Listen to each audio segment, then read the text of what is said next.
Good morning. My name is Kit Loewen, and I'm a member of the Affirming Action Group here at St. Martin's. And one thing that we do as a group is to try to think of things that we can reflect on and be thoughtful about within our congregation. And so we have Affirming Minutes, you probably recall that, typically once a month, and sometimes special services. So today, as a member of that group, I'm here to talk a little bit about land acknowledgements. And we at St. Martin's have been using land acknowledgements as a part of our preparation for worship for a few years now. And I would say land acknowledgements are pretty common these days, and here in Saskatoon you might hear something that is similar to the one that we use that is on the screen before you now, where we honor the land that was and continues to be home to First Nations belonging to Treaty 6 and to Métis people. But for us in the United Church, there are some aspects of our identity that compel us to take these kinds of acknowledgements to heart in a very, very serious way.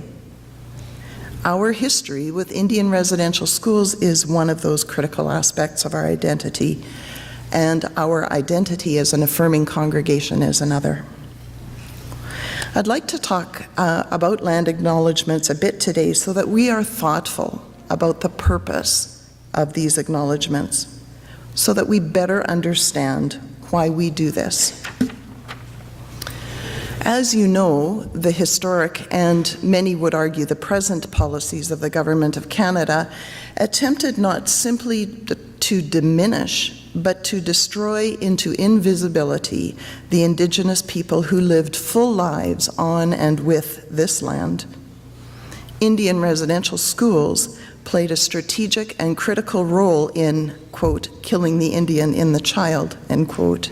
And so, as a church who ran in Indian residential schools, we in the United Church of Canada have a special obligation to ensure that we keep our commitment to reconciliation very visible. Acknowledgements ought to help us to remember that Indigenous people lived here before us and continue to live with us. Kairos, a group of Canadian churches who work together for justice and peace, offer this advice about acknowledgements. A territorial acknowledgement, here I'm quoting, sorry, I should have mentioned that. Quote, a territorial acknowledgement is important as part of our church's living in right relations with Indigenous people. For churches that ran residential schools, it's a part of living out our apologies for that reality and for its ongoing legacy. It is a statement of respect and a statement that provokes further thought and reflection. It is a way to counteract the ideologies operating in the doctrine of discovery by naming that the land was not empty when Europeans first arrived on Turtle Island.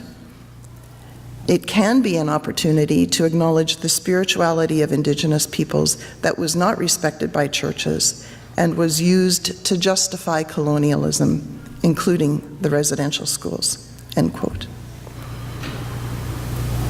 An important purpose of an acknowledgement is to reject that essence of the Christian doctrine of discovery, that idea that the land was empty, that no one was here when European settlement began. An acknowledgement should help us to reject the idea that should help us reject the invisibility and the silencing of Indigenous peoples.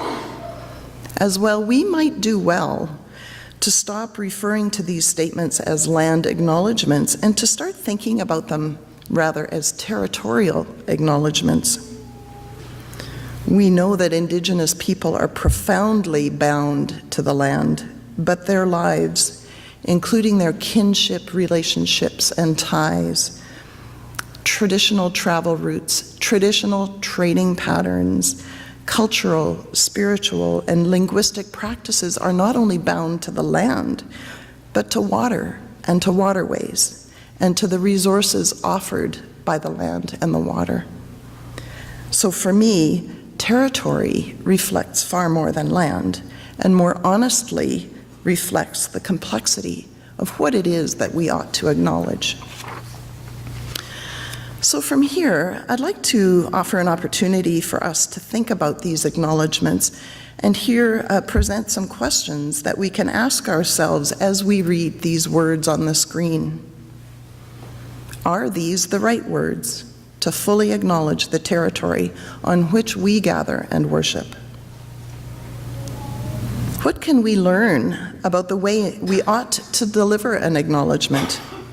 Have we presumed that we know more than we actually do? What do the words in an acknowledgement compel us to do in the future? Or do we find ourselves reciting and forgetting, reciting and moving on? How will we continue to engage in relationships with Indigenous people as we move beyond the acknowledgement? And finally, homework alert.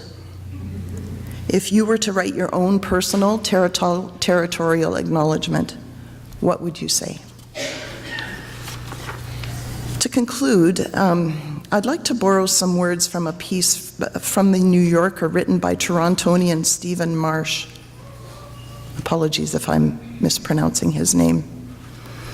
Regarding the purpose of acknowledgements, he writes, Maybe acknowledgements are also portals, invitations to new understandings of the connection between the land, the people, and history, and the politics that give those connections meaning. Canada as it could be. Canada that is not a colony. Canada that is itself will not resemble other countries. One thing is becoming clear about the future. We will never be ourselves until Indigenous people can be themselves. May it be so.